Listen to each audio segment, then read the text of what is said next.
dal leen ak jàmm waxoon naa fi ne duma topp diw boo ko déggee rek fa ngeen jëm moo soriwul coronavirus ak i variant am nag fam ñu toppee kenn xamul ko te fa mu jëm ak ñun naka kenn da koo xamul ubbil yéene kaay bi di réew mi nee na réew mi naka jàngoro ju bees bi naka di jàngoroy omicron ñetti cas lañu fi gis naka loxo dar gémmiñ tribune ne xibaar bu naqari ngir réewum Sénégal omicron bécci na ay bagage am ci réew mi ñaari cas ci Ndakaaru tribune ne kaay leen rek ma wax leen kan ak kan la benn waaye naka bu am ñaar fukki at ak juróom bu doon séjourné ca Scat Urbam ak beneenum soxna bu am ñaar fukki at ak juróom benn bu nekkoon naka bennum hôtel waaye naka moom yéene kaay bi ne ndax dëgg nag war nañoo am tiitaange ci kanamu virus boobee dikkagul sax tàmbalee indi ab xiini mii ni ci diggante waa Institut Pasteur ak waa IRESSEF source aane gannaaw ba ñu amalee seenu communication ci yëfi naka ku nekk yaa ngi ñoddi say noppi morom waaye waa ministère de la santé et de l'action sociale ne nañu ko doxale naka neexul leen de ndax loolee naka mujjee naa indi pëccoxoo bu rëy naka ci biir réew mi te monte waa ministère bi am nañ ab direction générale de la santé bu am ab division de la surveillance des maladies l'observateur ak maladie boobee la xëyee ak ñun waaye naka yéenekaay bi ne santé Sénégal ci boppam moo nekk en état d'urgence 3 cas yu bees kuréel gi di saytu naka xeex bi di waa CNG naka niki tey ji naka la ñu war a amal ab ndaje ngir xoolaat naka la ñu war a mun a joyante rek seenu riposte bi Cheikh Soxna xam-xamam màcc lool ci wàllum épidémie naka ci biir yéenekaay bi de l'observateur ne xamul dara rek waaye naka dañoo war a tere yéeni ci ndaje yoo xamante ne mun naa ñàkk ci réew mi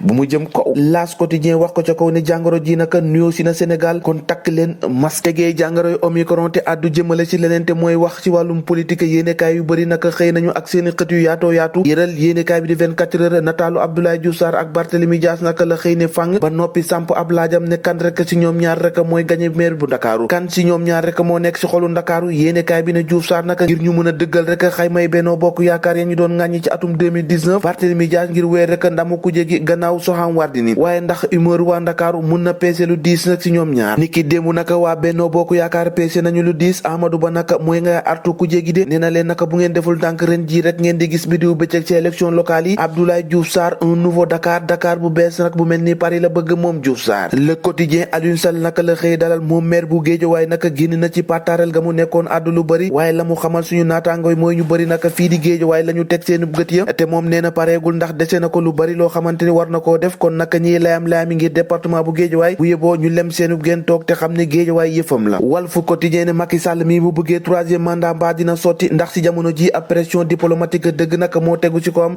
laata 2024 Les Échos yéene kaay goroog Macky Sall la dalal de Adama Faye nee na taret naka dogalu ministre de l'intérieur nee na naka du tey du ëllëg xalaatul naka soppi nataalu coalition defar sa gox waaye teg na ci naka di dankaafu yu rëy La Dépêche Quotidien naka ca Gambie la xëy ak ñun Adama Barrow la ñu falaat foofee ñaareelu mandat tàggat yaram Papa Sow Siteu naka un combat sans verdict deret ju bare moo ko yàq gannaaw naka bi Papa Sow amee ay gaañu yu méttee métti